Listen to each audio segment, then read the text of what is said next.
Olá, meus alunos, tudo bem com vocês? Professor Renato aqui falando. Vamos começar a nossa aula agora de nutrição, um assunto bem interessante. Vamos começar falando sobre uma introdução a esse tema que é uma rotina do nosso dia a dia de cuidados com o nosso paciente, no nosso dia a dia como pessoa, na nossa família, que é a nutrição. Como ter uma alimentação saudável, como que é esse processo de alimentação para o nosso paciente, qual a importância, quais são as diferenças, tem alguma diferença entre a alimentação do nosso paciente, a abordagem que a gente dá a essa alimentação do paciente e a nossa alimentação pessoal da nossa família. Para começar, eu quero dizer que tem uma grande diferença entre a nossa alimentação do dia a dia do nosso paciente e para o nosso paciente. Vamos começar falando sobre a alimentação, sobre nutrição, falando sobre algumas coisas importantes que nós devemos saber. Que toda alimentação ela é dividida em dois grandes grupos. Nossa alimentação ela é dividida em dois grandes grupos e a gente precisa entender cada um deles. O primeiro grande grupo a gente chama de micronutrientes. Micronutrientes é um tipo de alimento que tem que ter na nossa nutrição, tem que ter na nossa alimentação, que são essenciais para o nosso desenvolvimento, para o crescimento, para o fortalecimento, para a função muscular, função óssea, para o nosso funcionamento, para a nossa fisiologia em si. É bem importante esses micronutrientes. Esses micronutrientes eles não são produzidos no nosso corpo. Ou seja, a gente não produz essas substâncias, a gente precisa ingerir eles através da alimentação. Esses micronutrientes, eles são geralmente os minerais e as vitaminas. Aí a gente sempre tem que pensar que se a gente tem micronutrientes que a gente não produz, são coisas bem pequenininhas, por isso que é micro. A gente não produz e eles são minerais e vitaminas. Então a gente precisa de alimentos que são ricos nesses tipos de substâncias, que é os minerais. Minerais, quais são eles? O nome minerais, a gente pensa naquelas rochas, terra, areia, coisas do tipo. Mas realmente é isso, pois a gente tem coisas que são componentes assim desses elementos que eu falei, que a gente precisa no nosso dia a dia. Tem uns que precisamos muito. Por exemplo, ferro, cobre, manganês, cálcio, zinco, quando é em grande quantidade, a gente sempre pensa em grande quantidade, pensamos em coisas grandes, rochas, materiais orgânicos assim da terra, a gente pensa nisso, mas a gente precisa desses alimentos também, precisa desses nutrientes também. É bem interessante a gente se alimentar de coisas assim bem diferentes, que não é comum a gente falar, eu preciso comer um cobre, um ferro ou coisa. Na verdade, a gente precisa de alimentos que contenham bastante desses micronutrientes. Principalmente o nosso idoso. O zinco, então, é um dos que ele mais precisa, que esse zinco ele vai estar trabalhando em várias partes do nosso organismo, para o paciente idoso é fundamental. Desde a formação da estruturação óssea, ajudando a ligar o cálcio nos ossos, a fazer a ligação do cálcio, colocar o cálcio no caminho certinho para chegar nos ossos, bem como a formação da parte da força muscular, da elasticidade, do tônus muscular, bem como nas articulações, a produção de alguns líquidos que ficam na articulação, que não deixam ficar tão atrofiados e a pessoa ter mais mobilidade na hora de estar se mexendo, na hora de estar caminhando. Isso auxilia muito o nosso paciente idoso. E o zinco ajuda também na memória, ajuda em várias outras partes do nosso organismo. Aí temos todos aqueles nutrientes, micronutrientes que eu falei, o manganês, cobre, ferro, cálcio, potássio, o cloro, o boro, são vários, são muitos nutrientes e a gente precisa de todos eles. E eles são micronutrientes. E esses micronutrientes a gente vai ver que eles são encontrados em alguns locais, a gente vai falar daqui a pouquinho. O segundo grande grupo que nós temos são os macronutrientes. Os macronutrientes, o nome macro dá a ideia de grande, de muito, e a gente precisa de mais desses nutrientes, grande quantidade, pois eles que formam a nossa estrutura física. E quais são esses macronutrientes? Os carboidratos, as gorduras e as proteínas. As gorduras, o próprio nome já diz, principalmente as mulheres conhecem muito. Eu estou conhecendo que eu estou ficando gordinho, estou precisando perder umas gordurinhas localizadas que apareceram. As gorduras é bem prático da gente estar lembrando e sabendo sobre elas. Agora, os carboidratos e as proteínas, nem todo mundo conhece. Os carboidratos, na verdade, eles são, eu posso falar eles de uma forma bem simples para ser entendida, de duas formas. Nós temos aqueles carboidratos que provêm de algo doce, alguns tipos de açúcares, que são carboidratos, mas também temos carboidratos que não são tão doces assim na hora que a gente come, mas que se transformam em açúcar, ou seja, em glicose no nosso organismo, que é o arroz, os derivados do trigo, que são grandes produtores de carboidratos. E esses carboidratos, essas gorduras e as proteínas, que nada mais é que a principal substância que compõe a carne, por isso que a gente precisa comer carne vermelha, carne branca, e a gente sempre tem aquela história, qual é a melhor carne, a vermelha, a branca, o que eu devo comer? Porque a gente precisa das proteínas, só que essas proteínas, elas geralmente vêm acompanhadas de gordura, e a gordura a gente sabe que não faz tão bem assim. Então a gente tem que saber maneirar um pouco, e vem sempre essa dúvida qual proteína está comendo. Então vamos começar falando um pouquinho sobre micronutrientes e macronutrientes. Esses micronutrientes, como eu falei, são minerais e vitaminas. E os micronutrientes, minerais e vitaminas, a gente vai encontrar eles geralmente em verduras, legumes, cereais e frutas. São os principais produtores de macronutrientes, fornecedores de micronutrientes para o nosso corpo. Porém, as carnes e os laticínios também contêm micronutrientes. Só que não é um micronutriente tão bom quanto das verduras, frutas, cereais e tubérculos, enfim, quanto os outros. Tirando carnes e laticínios, os demais contêm uma maior quantidade de micronutrientes. Por que eu falo que eles não são tão bons? Pois para a carne vermelha, por exemplo, ter esses micronutrientes, a vaca, o boi lá que a gente vai estar comendo, ele se alimentou de uma fonte de micronutrientes e ele não aproveita 100%, ele aproveita uma quantidade menor. De 100% dos micronutrientes de um determinado capim lá que o boi se alimentou, ele vai aproveitar 70%, 50%, 40% desses micronutrientes. Quando a gente vai se alimentar da carne vermelha, a gente não vai aproveitar os 100% da carne vermelha, dos micronutrientes dela, vai aproveitar bem menos. Ou seja, a melhor forma de ter micronutriente é você se alimentando de verduras, legumes, cereais, e grãos em geral, para você obter esses micronutrientes. Quando eu falo você, a gente tem que pensar no nosso paciente. Então, o nosso idoso, ele vai ter que comer bastante salada. Eu sei que eles não gostam de comer salada, mas tem que comer salada. Grãos, nem todos gostam de grãos. E tem aqueles grãos mais específicos, só que poucas pessoas comem, que deixam mais de lado, grão de bico, lentilha, entre outros. Temos também aqueles grãos mais especiais que as pessoas, geralmente vegetarianos e veganos, que utilizam eles, que a gente vai ter a soja, a gente vai ter a chia, a gente vai ter a linhaça e essas outras sementes que geralmente esse grupo vegetariano e vegano utilizam, mas que são excelentes fornecedores de micronutrientes. Agora, os macronutrientes, a gente vai absorver os macronutrientes geralmente nas carnes. Não só nas carnes, mas como eu falei, em alguns grãos, que é o arroz e o trigo. Porém, esses macronutrientes, como a gente precisa muito e a gente tem muito dele no nosso corpo, eles acabam acumulando e ficando em excesso. Por exemplo, os carboidratos em excesso, quando você ingere muito carboidrato, que é a substância que compõe o arroz, o trigo, você acaba transformando esse carboidrato no corpo da gente em muita quantidade de glicose.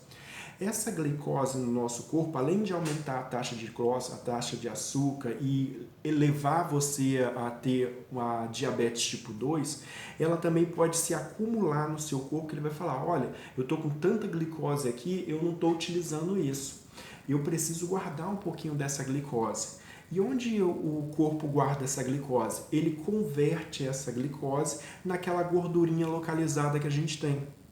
Então, aquele monte de pneuzinho nada mais é que os açúcares que estão sendo guardados ali, aqueles que não foram quebrados para fornecer energia para o nosso corpo, para alimento e sustentação para o nosso corpo. Já as gorduras elas já vêm direto. Você come elas, além delas aumentar o seu peso, a sua massa gorda do seu corpo, ou seja, aumentar o seu teor de gordura, elas também funcionam para obstruir, para dificultar a passagem de sangue dentro das artérias, das veias, causando alguns tipos de doença, aumentando a chance de infarto, dando outras complicações, como gordura no fígado, gordura na visceral. Não é muito interessante estar comendo essas gorduras. Principalmente para quem é igual ao professor de vocês, viciado em carne vermelha, gosta muito de carne vermelha, ama churrasco, aquela picanha bem gorda que você vai assar, aí fica aquelas tostadinhas na gordura assim, com a carne vermelhinha por dentro, bem suculenta, escorrendo um caldinho ainda para mostrar que ela não chegou, passou do ponto. Então, é uma delícia. Só de pensar já deu fome. Porém, aquela tostadinha que dá na gordura, isso já modifica a estrutura dessa gordura, fazendo ela aumentar a chance dessa pessoa que come essa gordura queimadinha, bem gostosa, de ter algum tipo de doença como câncer. Então não é interessante a gente estar comendo essa gordurinha por mais gostosa que ela seja. Não estou falando que não é para comer, mas comer com moderação, em menor quantidade.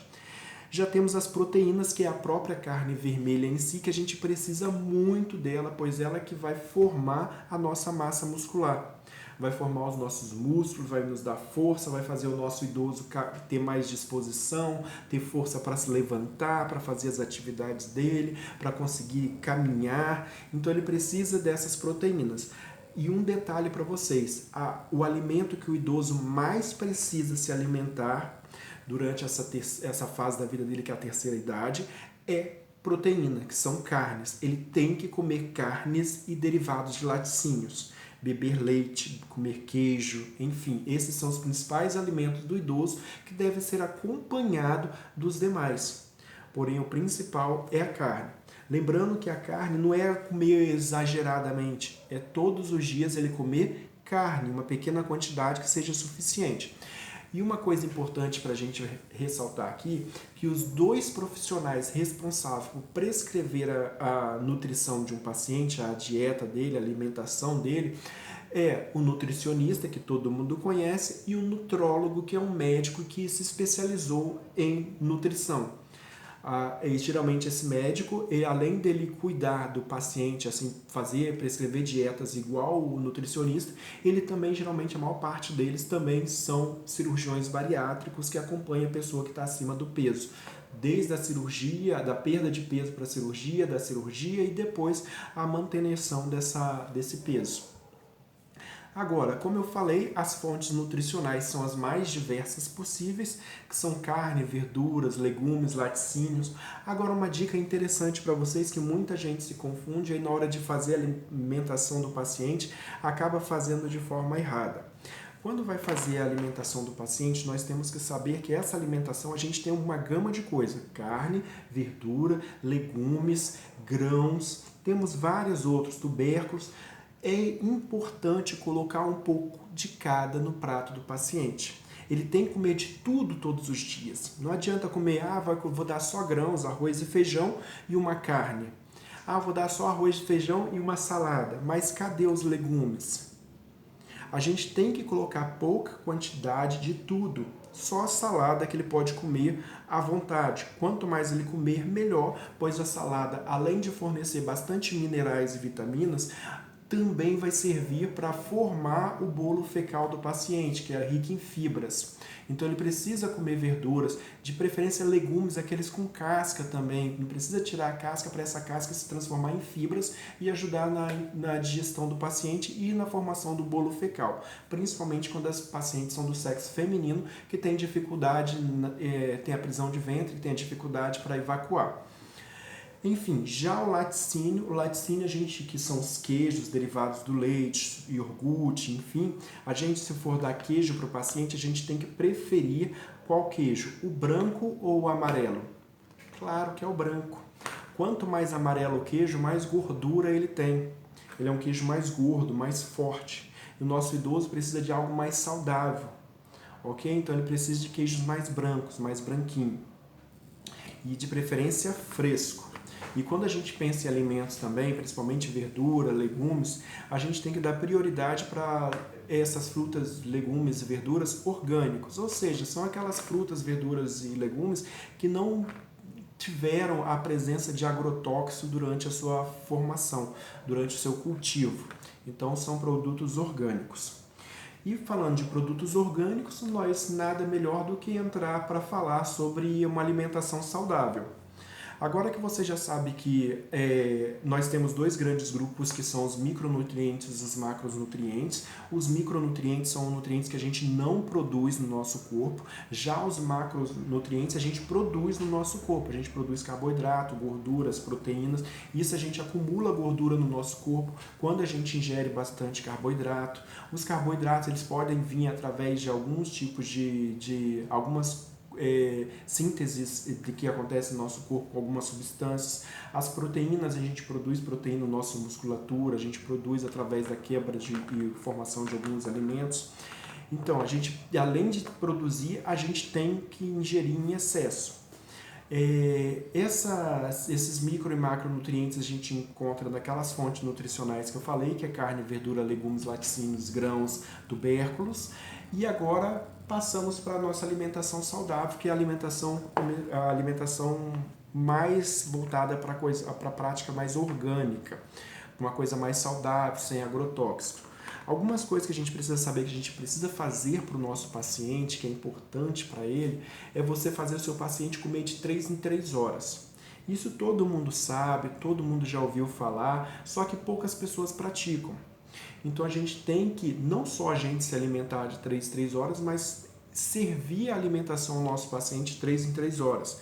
A não só servir de 3 em 3 horas, mas fragmentar a quantidade de nutrientes que o nosso paciente precisa por dia nessas refeições de 3 em 3 horas. Ou seja, não adianta eu comer de 3 em 3 horas, mas comer 1 quilo de comida em cada horário.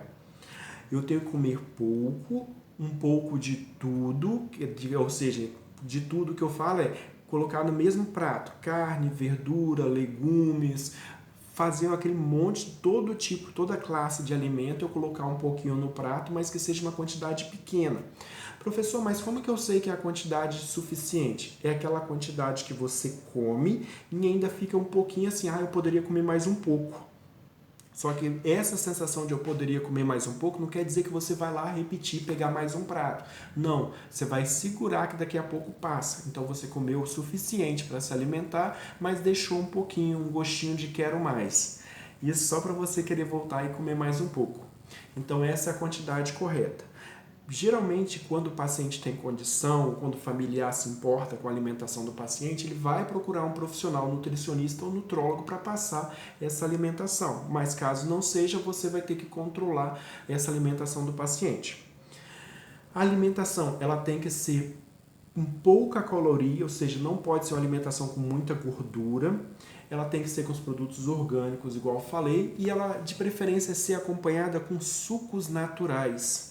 Esses sucos naturais, quando você fizer, evite colocar açúcar para adoçá-lo. E se colocar açúcar para adoçar, coloque bem pouquinho. Uma coisa que já foi provada é que aquele adoçante que todo mundo acreditava ser melhor com açúcar, não é. Os dois são similares, não muda nada o resultado. Ou seja, se você quer perder peso e por causa disso você está tomando adoçante, a mesma coisa vai acontecer se você estiver tomando açúcar. O que influencia é a quantidade que você toma e a atividade física que você vai fazer.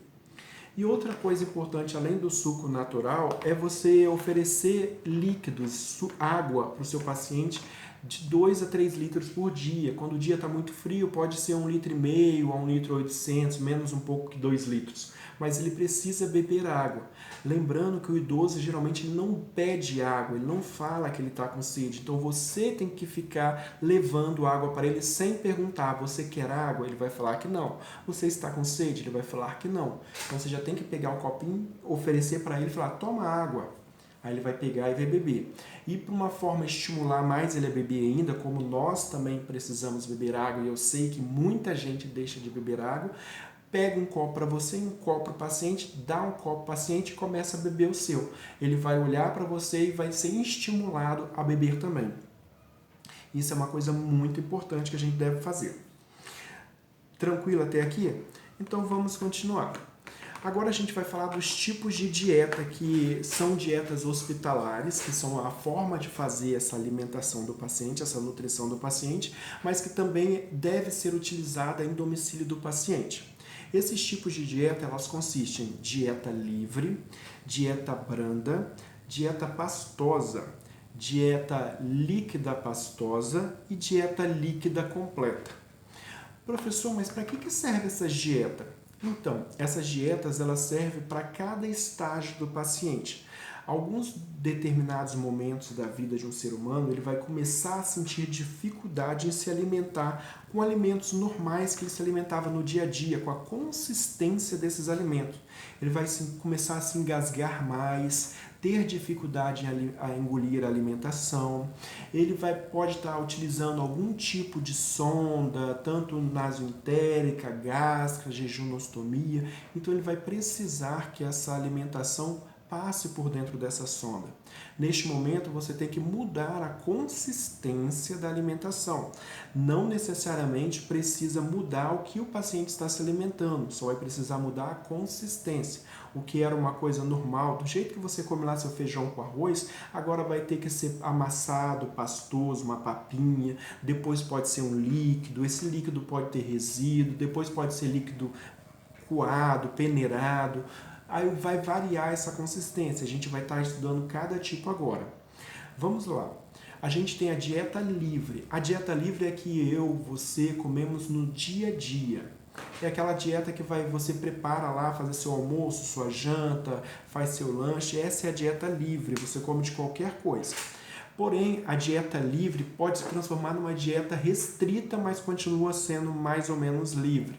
Restrita por quê? Vamos colocar um exemplo do paciente que tem hipertensão, ele tem a pressão alta.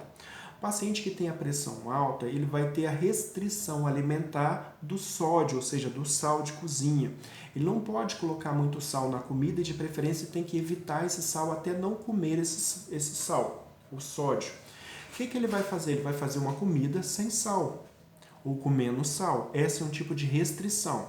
O paciente diabético, ele tem que evitar carboidratos, então ele não vai comer quase arroz, não vai comer derivados do trigo, ele vai evitar comer açúcar, doces, ou seja, para tentar manter a saúde dele em dia, lá com as taxas baixas, ele vai ter que ter uma dieta restritiva, vai restringir alguma coisa. Então, por isso é dieta restrita, mas nem por isso deixou de estar na consistência normal. Agora nós temos a dieta branda. A dieta branda é para aquele paciente que, quando ele vai comer no dia a dia dele, a comida já começa a engasgar um pouquinho, já fica difícil de mastigar, fica difícil de engolir. Aí o que você vai precisar fazer para o seu paciente? Vai precisar deixar... Lembra aquele arroz que você fazia, que todo mundo gosta, que é cada um por si, Deus por todos? Aquele arroz soltinho. Agora você não vai poder mais fazer arroz soltinho, você vai ter que fazer o Unidos Venceremos, aquele arroz papento, grudadinho, bem molinho, mas que ainda tem o formato, você olha na panela, você ainda vê que é arroz. Que daqui a pouco a gente vai ver que tem um ponto que a gente vai cozinhar tanto que vai virar uma papa, vai ficar igual um mingau. Você não vai ver a estrutura do arroz, você não vai dizer que aquilo é arroz, a não ser que alguém fale para você ou você sinta o cheiro ou prove. Essa é a dieta branda, é uma dieta um pouco mais cozida, mas você ainda vê o formato. Por exemplo, você vai fazer um feijão para uma dieta branda, esse feijão tem que cozinhar tanto que a ponto dele começar a querer derreter, mas você ainda vê alguns carocinhos ali dentro. Quando o paciente não conseguir mais comer a comida branda também, você vai ter que ir para a comida pastosa. A pastosa é aquela que você cozinhou tanto que ele ficou derretido e virou uma pasta, uma papa. Você não vê mais a estrutura do alimento. Se for feijão, só tem aquele caldo, é como se tivesse coado ele, você ralado. Você ralou o feijão, você não vê mais os carocinhos, mas você sabe que é feijão. E outra coisa interessante, o que as pessoas mais têm dificuldade é o ponto da carne. Vamos dar um exemplo de uma carne com osso. Por exemplo, você vai fazer uma costela para o seu paciente, uma costela de boi.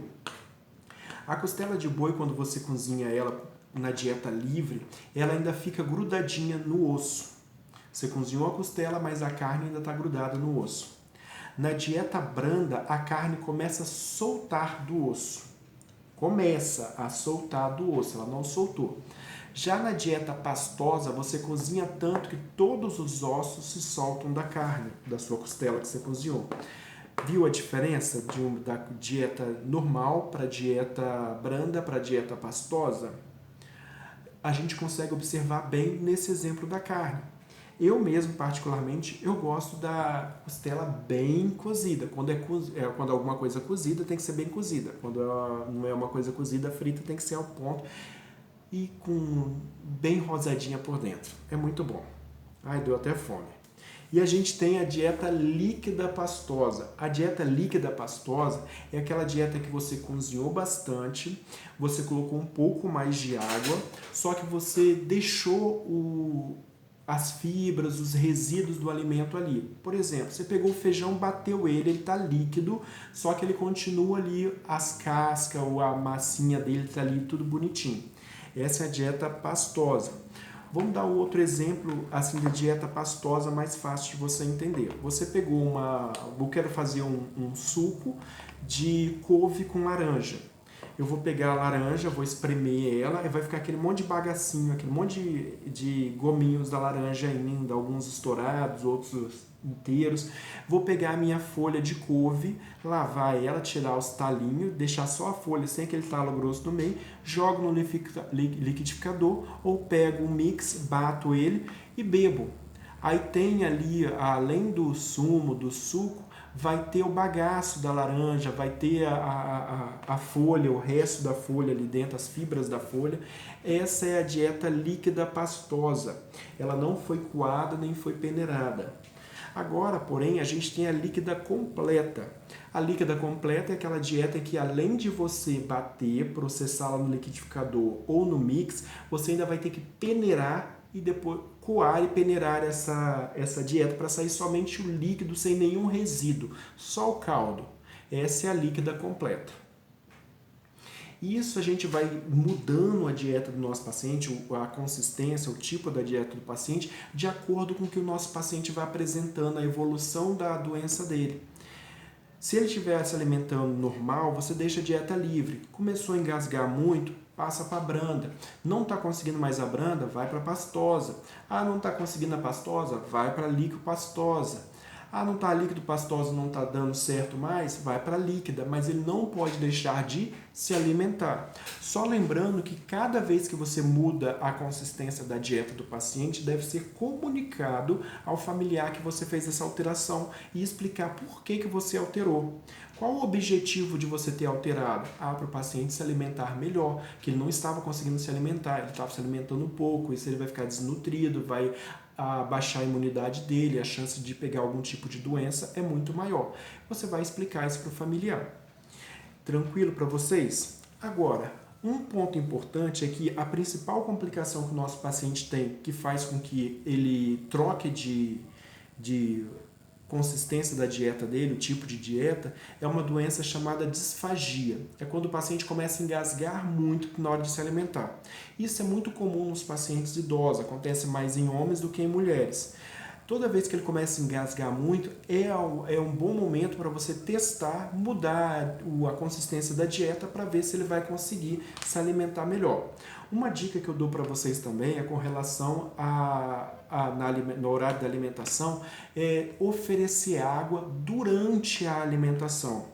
ele vai dar pequenos goles de água, pois o nosso paciente, a boca dele tende a ficar um pouco mais seca e por isso que ele coloca a comida na boca, vai mastigando e fala para você, a comida está virando uma bucha dentro da minha boca, eu não consigo engolir ela de jeito nenhum, fico mastigando, ela continua na boca.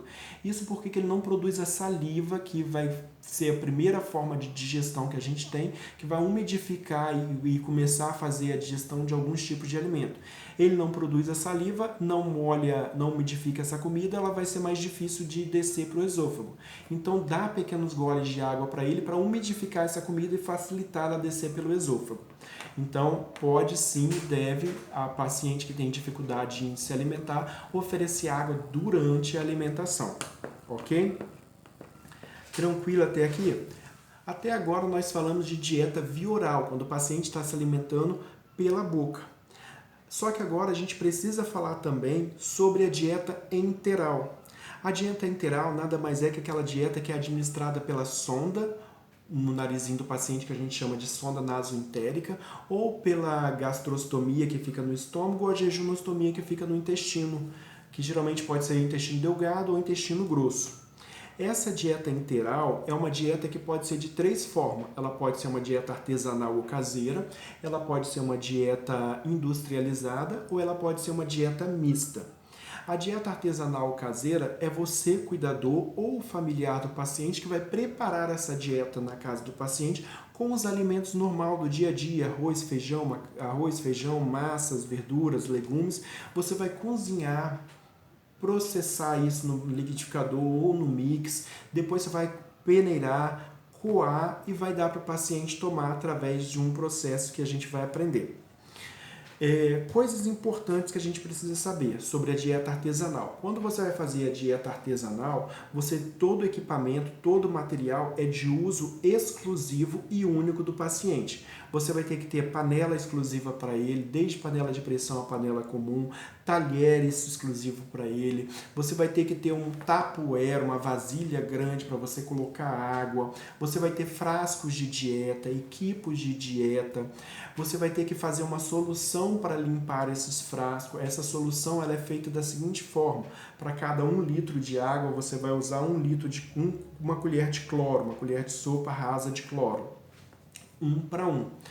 Você vai pegar esse material tudo separado, desde talheres, facas, panelas.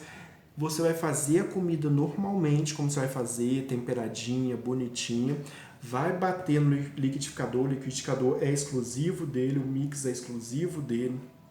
Você vai peneirar, coar, pegar os frascos de dieta. Eu acredito que quase todos vocês já tenham visto, mas eu vou levar esses materiais lá para nossas aulas presenciais. Se Deus quiser, até dia 20 já voltaram, pois já está sendo anunciado, já está entrando em contato comigo a prefeitura querendo que eu vá fazer estágio. Enfim, vocês vão pegar esse frasco, colocar a dieta nesse frasco. Quanto que eu devo colocar de dieta nesses frascos, professor? Um médico nutricionista vai ter prescrito isso. Ele vai falar, coloca 100 ml, 200 ml, 250 ml, 300 ml. Além da quantidade, ele vai prescrever de quanto em quantas horas o paciente tem que se alimentar. O que nós precisamos saber sobre essa dieta? Que quando você coloca nos frasquinhos, eu preciso fazer o seguinte: eu preciso saber quantas horas o meu plantão tem. Se o meu plantão tem 12 horas e o médico prescreveu que ele deve se alimentar a cada 4 horas, eu vou pegar o meu plantão de 12 horas, dividir por 4 alimentações, então vai ser 12 dividido por 4 dá quanto? Vamos lá, um minutinho para você pensar. Isso mesmo, você acertou. 3. 12 dividido por 4 dá 3. Eu vou precisar de 3 frasquinhos de dieta.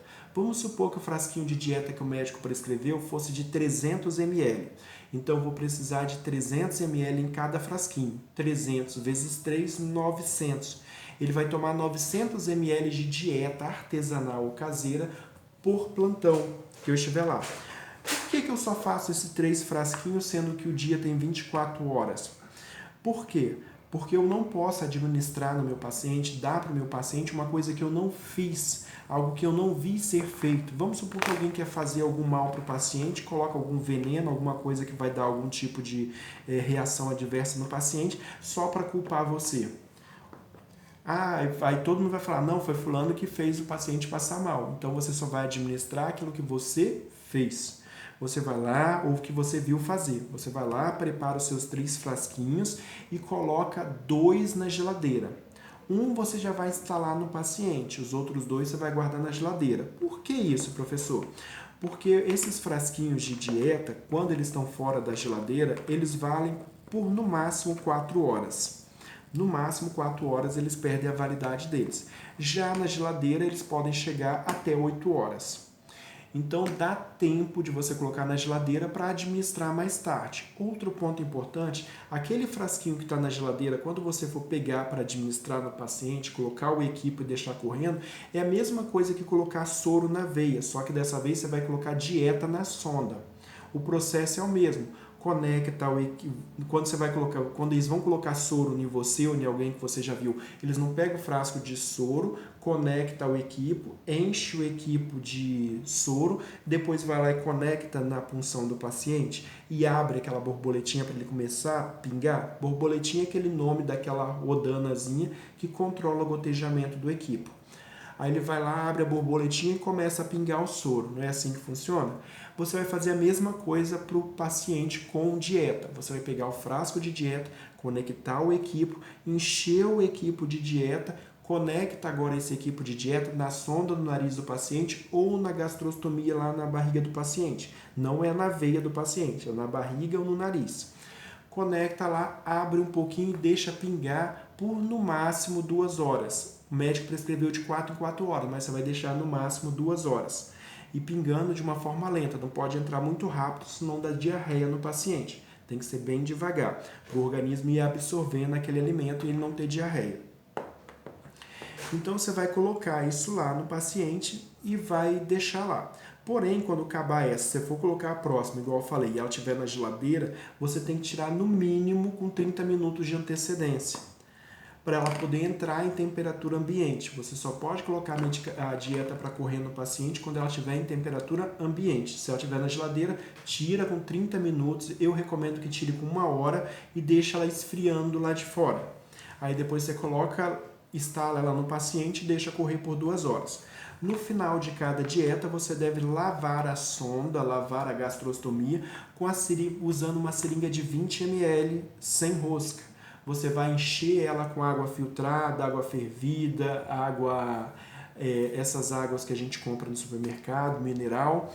Vai pegar encher ela 2 vezes, ou seja, cada seringa tem 20 ml, vai pegar 2 vezes 40 ml e injetar rápido na sonda ou na gastrostomia para poder limpar. Por que eu faço isso? Caso que ela entope muito fácil. Se você não passar água dessa forma com a seringa, injetando em bolos, que é injetando de uma vez, rápido, ela vai obstruir. E depois que obstrui, é muito complicado desobstruir essa sonda.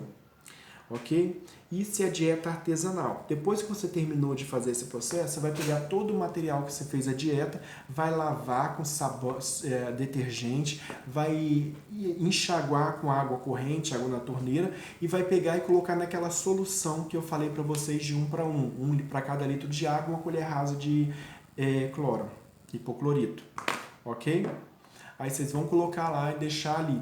Deixa de 20 a 30 minutos no máximo, tira, enxágua novamente e guarda no local reservado, fechado, para não cair poeira. Pode ser dentro de outra vasilha, outro tapoé, pode ser dentro de sacola amarrada para não cair poeira. E na hora que for usar novamente, você pega, utiliza novamente, lava da mesma forma com detergente, coloca na solução, passa a água para tirar o excesso de hipoclorito, o de cloro, e coloca para secar e guarda no local adequado. Ok? E nós temos a industrializada, agora falando da industrializada. A industrializada são aqueles pós que a gente compra, que o mais comum é o leite em pó. A gente tem vários tipos de dieta que vem em pó. Ele deve ser preparado na hora. Eu vou colocar no paciente, eu vou pegar a quantidade que o médico falou. Falou 300 ml, eu vou colocar lá 290 ml de água e a quantidade de leite que o médico falou, que quando colocar o leite vai dar os 300 ml, que vai aumentar o volume. Misturo bem. Na hora de misturar, uma coisa importante, não é sacudir o frasco de dieta para misturar o leite. Você vai pegar o frasco e rodar. aí ele vai homogeneizar, sem fazer espuma, sem fazer nada. Tem gente que sacode, sacode, sacode e enche de espuma. Quando você coloca, fica aquele monte de espuma de dieta para cima. É dieta que era para ter entrado no paciente, não entrou. Ok? Então tome esse cuidado também. Ela só deve ser preparada e diluída na hora de administrar. Depois você guarda. Temos a dieta industrializada também, que já vem pronta. Essa que já vem pronta é só você colocar no frasquinho, coloca no frasquinho a quantidade que você quer, depois que você abrir o vidro, pega esse vidro que sobra, coloca na geladeira. Porém, como ela é industrializada, você vai ter que fazer aquela mesma coisa que você fez para a medicação. Você vai ter que colocar a data de validade nessa dieta que você abriu. Como que eu coloco? Pego uma fitinha também, pego qualquer coisa que colhe no vidro da dieta, na lata da dieta e coloca lá o dia que você abriu, a hora que você abriu, a nova data de validade, sendo que a data de validade é aquela que eu falei da dieta anterior. 4 horas quando está em ar ambiente, 8 horas quando está na geladeira. Então você vai ter que colocar isso lá. Por que eu coloco 8 horas para as dietas líquidas, que geralmente vem 1 litro? Pois você vai acabar usando todo ele no seu plantão. Vem 1 litro de dieta e você vai colocar 300 ml a cada 4 horas.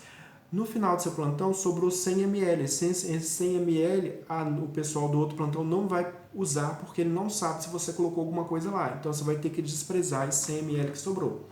Ok? Então você vai usar somente no seu plantão e vai colocar a data lá. A não ser que você abra no final do plantão, por exemplo, a última dieta você colocou e sobrou 700 ml no frasco. Você não vai jogar fora. Você vai colocar lá, foi aberta foi aberta hoje, a tal horas, às 5 horas da tarde. A validade dele é por 8 horas. Se foi aberta às 5, aí você vai, 5 da tarde. 6, 7, 8, 9, 10, 11, 12. 1 hora da madrugada vai perder a validade dela. Então você vai lá e marca. Então ele vai poder usar por mais 2 horários e acaba a dieta. Ok? A gente tem que lembrar disso. Essa é industrializada.